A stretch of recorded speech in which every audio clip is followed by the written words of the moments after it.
All right, so a cool program I want to tell you about. I'm joined by Megan Erskine, the president and CEO of Catherine's Health Center here in West Michigan. Megan, thanks so much for joining us. You guys are sort of launching this new program to be able to offer sort of mobile healthcare for people in the community who might be dealing with homelessness.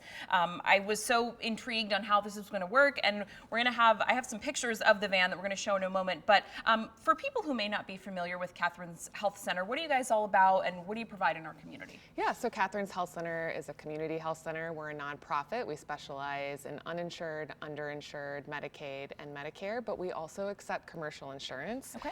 We have clinics in Creston, here in Grand Rapids, Wyoming, Kentwood, and we provide a lot of services in places like shelters and churches and schools, because we believe that bringing healthcare to people where they're at is the best way to provide care to vulnerable populations. Yeah, that's so important. And that sort of immediately fits with this new program that's sort of rolling out this summer, if I'm not mistaken. This basically mobile van that's going to be able to provide healthcare to people in the community. What was the push to do this, to bring about this program? Yeah, so homelessness is increasing in our community due to affordability and not enough supply. Healthcare is a part of making someone housed. People cannot be housed without being well, and people cannot be well without being housed. And so we felt our lane was providing healthcare, mental health services, and substance use disorder treatment. We have been going into shelters like Miltrotter, Degage, AYA, churches, and found that we were really successful in reaching these hard to reach populations, and then realized a lot of people will not come to a regular clinic. And so we have found great success in going to places like organizations or partners where they have already built the trust with these patients and these clients. And we have found a lot of success. And so we said, we'll just keep going. We'll expand the program. So we're hiring more people. The van is going to go to more sites.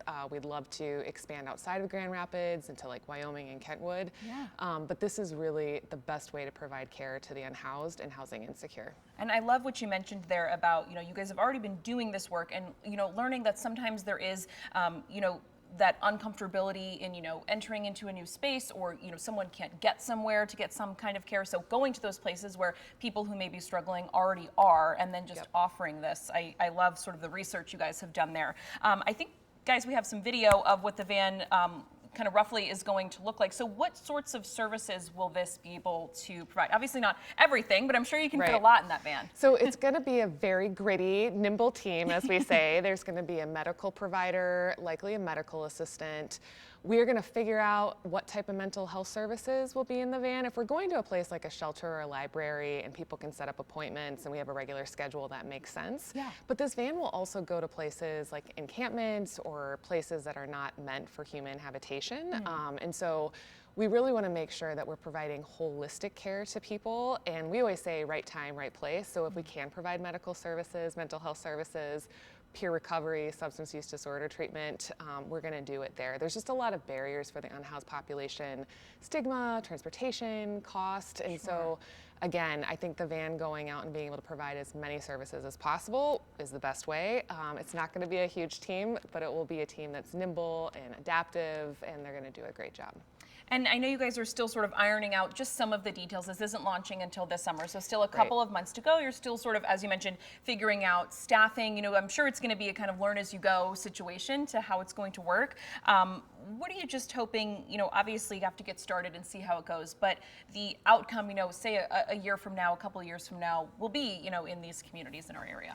Yeah, so Catherine's, again, we believe our lane is healthcare, but we want to support housing first. So for us, the ultimate goal and outcome is people getting housed and staying housed, but we also want people to be well and have a great quality of life, and we want to see better health outcomes. So I think we'll be successful, or know that we're successful, of course, by seeing numbers of patients, through the mobile van, but also looking at those housing numbers, looking at emergency room decrease, or like non-urgent emergency room decreases, inpatient hospitalization, et cetera. So our goal is to keep the community well, to keep people housed, and to ensure that everyone can thrive in West Michigan. Yeah, and I know you were mentioning that, too, especially when it comes to someone who may be living on the street, maybe also dealing with a substance use disorder. Sometimes there's a lot of not wanting to necessarily enter into a new space, or not wanting to ask for help, or maybe some uncomfortability, talking to someone new. And this seems to really be hoping to break down those barriers so that Yes. we can reach that success, which is often a problem when trying to deal with the homelessness Yes. problem in our community. Yes, we Yeah. want to provide stigma-free care because, again, for this population, traditional healthcare has been intimidating and Yeah. they don't always get the best sort of service or customer service. So the team that we will have go out will be very culturally sensitive. They'll provide stigma-free care. And again, those barriers, if we go to people and we're providing care to them outside of the exam room, Yeah. I am sure we're going to see better health outcomes. Yeah, much more person-to-person care. Anything else that you want to tell the community about when it comes to this program, or anything else related to Catherine's, just now that I have you here? Anything else you want to bring up? Yeah, Catherine's Health Center is a wonderful place to work, and I love it. But we're very excited about the Healthcare for the Unhoused program, so stay tuned. You can check out our website at catherineshc.org, and we'll be posting a lot of updates about the van via social media and on the website. Great. Okay. Well, Megan, thanks so much for being here with us and explaining this to us. And again, this is going to roll out this summer, so a couple months from now, details sort of being ironed out. But I'm sure once you guys are up and running, we'll provide some sort of an update. So thanks so much for joining us. Thank you.